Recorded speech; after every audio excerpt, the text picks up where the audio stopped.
Cómo no. El siguiente es el doctor Andrés Gil Domínguez, que es abogado egresado de la Universidad de Buenos Aires, doctor en Derecho por la misma universidad.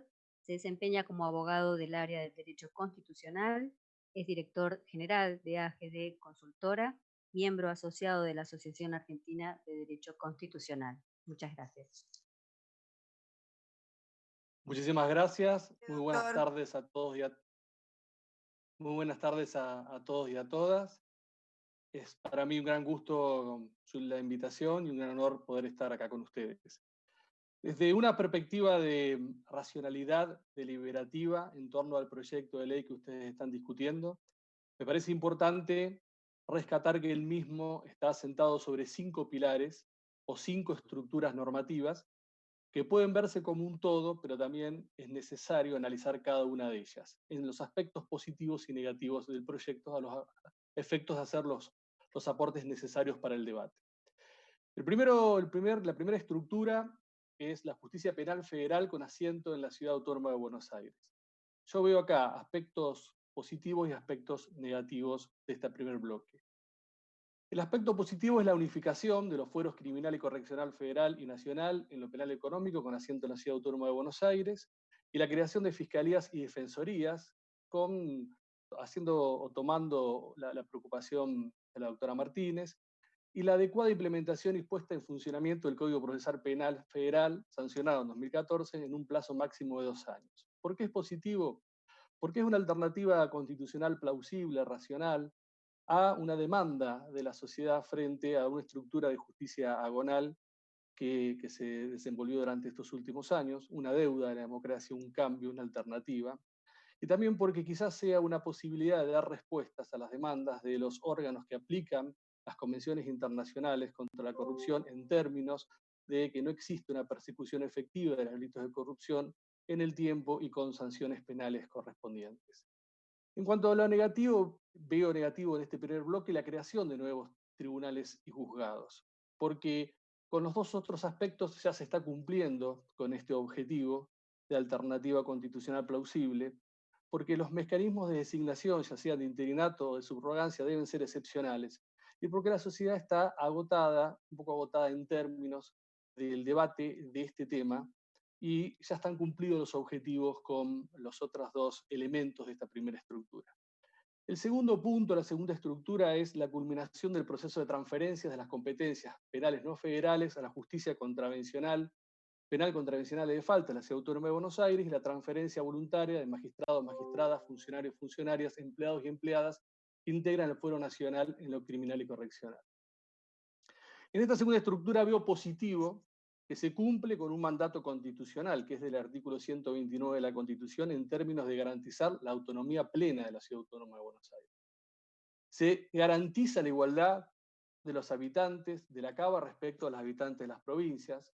Se permite la aplicación de la Constitución de la Ciudad Autónoma en materia penal, en los casos que deban ser juzgados. Una Constitución que amplía el piso dado por la Constitución Nacional en términos de garantías y de derechos, y porque constituye la culminación de una política de Estado que se fue desarrollando en los años a través de la celebración de distintos convenios, y que fueron celebrados estos convenios estando en el gobierno nacional Néstor Kirchner o Cristina Fernández de Kirchner, y estando en el gobierno de la Ciudad Autónoma de Buenos Aires Aníbal Ibarra y Mauricio Macri. Con lo cual es la culminación de una política de Estado que daría un muy buen mensaje a la sociedad. En términos del tercer bloque, en términos de este segundo bloque, veo como un aspecto negativo que debe ser necesariamente tratado, que no se establece un mecanismo o procedimiento para dar una respuesta adecuada a aquellos magistrados y magistradas que no deseen pasar voluntariamente al fuero de la ciudad, al fuero penal de la Ciudad de Buenos Aires, o que con motivo de su cargo, por ejemplo, pertenecer a la Cámara Nacional de Casación Penal, no pueden ser transferidos porque no existe ese cargo. Entonces me parece que es un debate pendiente tratar de establecer cuáles son los mecanismos para darle una respuesta adecuada a este conjunto de magistrados y magistradas. El resto sí está dado, está escalonado, está establecido, pero este es un punto, una omisión que me parece que debe ser tenida en cuenta a la hora del debate. La tercera estructura en el cual se asienta el proyecto de ley es la justicia civil y comercial y contencioso administrativo federal de la Ciudad Autónoma de Buenos Aires. Me parece positivo la unificación de los actuales fueros civil y comercial y contencioso administrativo federal con asiento en la Ciudad Autónoma de Buenos Aires. No me parece que exista un problema de especialidad porque hay muchos de sus integrantes que vienen del contencioso administrativo, porque muchas de las materias que se han ido integrando en ambos fueros no son las materias originarias por las cuales fueron seleccionados, sin embargo los jueces fueron incorporándola y fueron desarrollándola en el ejercicio de sus funciones. Y me parece sí en este punto como un aspecto negativo que el exiguo plazo de 30 días de implementación efectiva de la coordinación y funcionamiento de ambos fueros. Ahí sí se tendría que buscar un mecanismo y un plazo que pudiese hacer efectivo de forma razonable esta unificación en el funcionamiento de ambos fueros. Y además también con el tema de la especialidad, recordemos, por ejemplo, que en la Justicia Nacional Civil de la Ciudad Autónoma de Buenos Aires hay un fuero en primera instancia, que es el fuero de familia, y en la Cámara Nacional Civil no son todos especialistas en familia cuando revisan, con lo cual no es que tiene que haber una estricta especialidad, sino que tiene que haber un ámbito de especialidad general, que es el derecho público, que se aplica y estos jueces así lo aplican.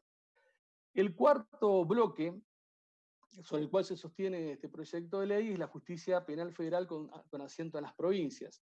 Acá veo que es muy positivo porque esto implica la consolidación de otra política de Estado, iniciada por el gobierno anterior a través del programa de Justicia 2020, con la creación de juzgados penales federales en primera instancia, donde se distingue la competencia penal federal del resto de la competencia penal, la competencia federal de los juzgados federales con asientos en las provincias. Es una demanda de hace muchos años de todos los operadores judiciales, una demanda de los justiciables porque veían pocos juzgados, concentración de tareas, y esta idea de que un solo juez pueda entender todo tipo de competencia federal cuando en el ámbito de la Ciudad Autónoma de Buenos Aires esta competencia está dividida. Me parece también que sería otro muy buen mensaje a la sociedad como política, como continuidad de una política de Estado que se consolida en pos de una reforma judicial. Y por último, la última estructura son las reglas de actuación de los magistrados y magistradas. Ahí considero positivo que se restauren estas reglas de actuación, porque en primer lugar es una importante garantía primaria del derecho a la tutela judicial efectiva por parte de los justiciables, y también es una garantía institucional de la independencia del Poder Judicial. Yo considero potencialmente negativo, eventualmente, el intento de incluir la facultad de los jueces denunciar a los poderes mediáticos como grupo de presión, porque esto es contrario a la regulación de la libertad de expresión en nuestra Constitución, en los tratados sobre derechos humanos y a la jurisprudencia de la Corte Interamericana de Derechos Humanos en términos de la tutela y la protección de este derecho, en lo que es la relevancia que tienen el debate de los asuntos de interés público o de relevancia pública en el ámbito de la democracia constitucional y convencional. Estas son las 5 estructuras que sostienen a este proyecto de ley, que, reitero, me parece que en términos de racionalidad discursiva tienen que ser tratados uno por uno para después llegar en un todo a hablar de forma integral de la reforma judicial cuando esto sea debatido por ustedes. Muchísimas gracias por su Perfecto, tiempo doctor. y quedo a Tiempo. disposición. Muy bien, doctor. Le voy a pedir que si quiere agregar algo más, no tengo pedido el uso de la palabra aún, así que le vamos a dar unos minutos más para que usted pueda terminar de... Ah, ahí me pide el senador Parrilli, disculpe, doctor. Senador Parrilli, tiene la palabra.